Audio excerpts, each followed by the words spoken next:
I am the Tofu Golem. Please enjoy the video. In this video, I will explain how to fix RAM leaks.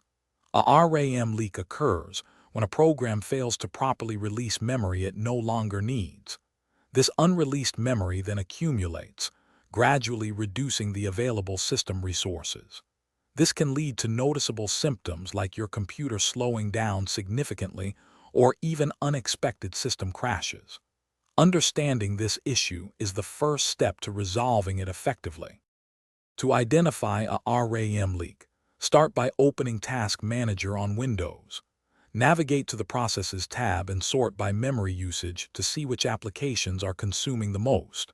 For a more detailed view, use Resource Monitor. Look for processes that show consistently high or steadily increasing memory usage over time, even when idle. This helps pinpoint the specific application causing the leak. Many RAM leaks can be resolved with some simple steps. First, a quick restart of your computer often clears temporary memory issues and resets processes. Next, ensure all your drivers and software are updated to their latest versions, as outdated software can sometimes be the culprit.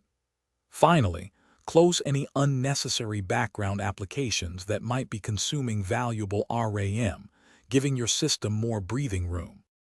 For more persistent RAM leaks, consider running a full system scan for malware or viruses, as malicious software can often cause these issues. If you frequently encounter memory problems despite troubleshooting, you might consider increasing your physical RAM. This provides your system with more resources to handle demanding tasks. Also, remember to check the description below for a link to Darn Tough Socks and other great deals. Thanks for watching. Consider subscribing if we helped you today.